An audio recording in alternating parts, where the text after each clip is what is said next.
asalaamaaleykum élèves Sénégal dal leen ak jàmm fii ci académie.carrapide.com tey gis ngeen lii ma bind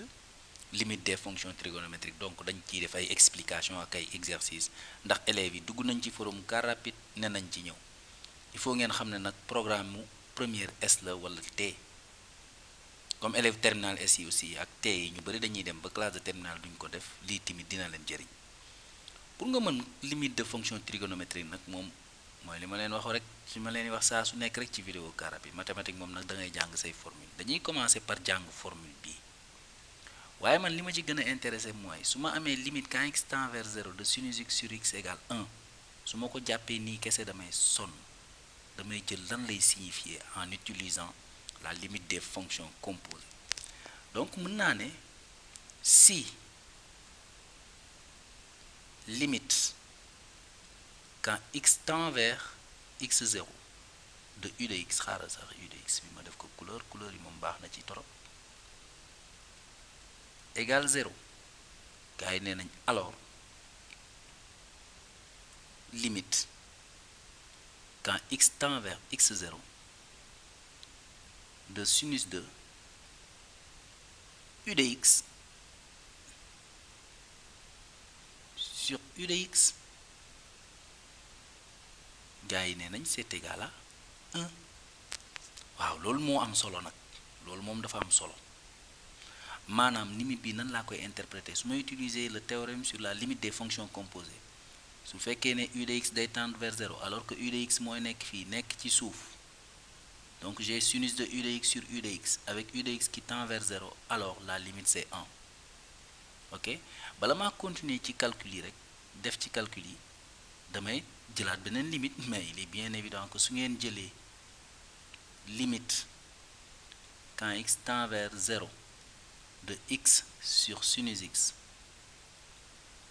ce n'est rien d'autre que l'inverse de ça donc résultat bi ce sera l'inverse de 1 mais l'inverse de 1 c'est 1 lii dina am solo dans les exercices alors lépp lu ma def fii mën naa ko def fii donc je peux dire ici aussi si limite quand x tend vers x0 de u de x égale à 1 égale 0 pardon alors comme bii rek limite quand x tend vers x0 de tangente de le même u de x moo tax may defar même couleur bi sur u de x kay ne nañ c'est égal à 1 mathématicien yu xarañ yee ko wax de ñun moom dañ fee nekk di appliquer rek fii tim même chose su ma amee limite quand x tend vers 0 de x sur tangente x égale aussi 1 c'est pareil donc voilà campé suñu débat bi nii lañ koy jàppee léegi nag bala maa egg ci yeneen ñaari limite des fonctions trigonométriques yi damay def fii tuuti calcul xool leen ñu ne exercice calculer les limites suivantes premièrement limite quand x tend vers 0 de sinus 3x sur 3x alors fii lan laay bind dama naan on a limite quand x tend vers 0 de 3x égale 0 donc su ma appliquer formule de courbe bale ma bind xaar leen ma yëkkatiwaat ko léegi ngeen gis ko limite quand x tend vers 0 de sinus 3x sur 3x est égal à 1 en gars yi xool leen fii limite bi fii dañ ne ma si su fekkee ne li nekk ci biir fii moo nekk ci suuf ma am sinus de u sur u avec u qui tend vers 0 alors le résultat c'est 1 donc su ngeen gisee xoolee sama exemple bi lan laa am dama am sinus 3x sur 3x avec 3x qui tend vers 0 donc je peux conclure de sorte que xool leen su ma jëlee exercice bi beneen bi deuxièmement je veux calculer limite quand x tend vers 0 de sinus de 5x sur 2x par exemple alors yi nan laa koy defee on a limite quand x tend vers 0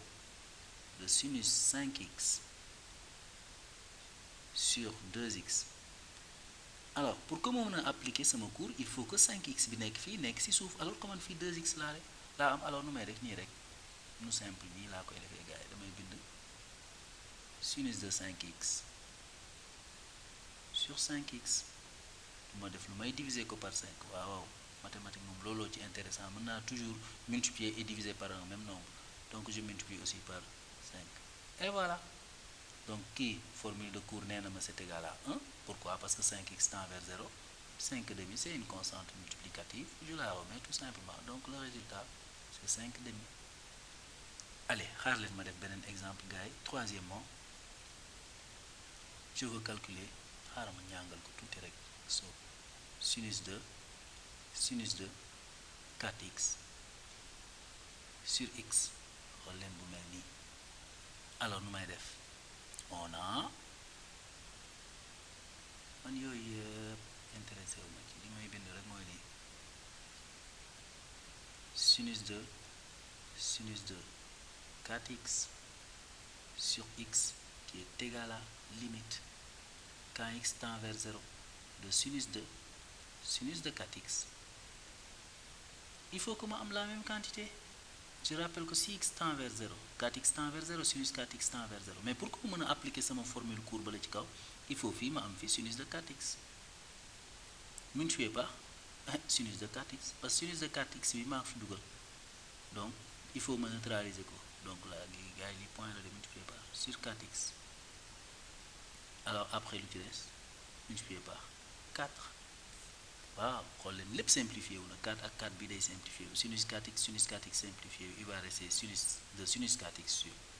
Après nag sama formule de cours yi ñëw bii cours bi nee na ma sinus 4x tend vers 0, j'ai sinus de u qui est là, sinus de u sur u, quand u tend vers 0 ça va tendre vers 1. Là aussi même chose, là aussi ça va me donner une constante multipliée par 4, donc le résultat c'est 4.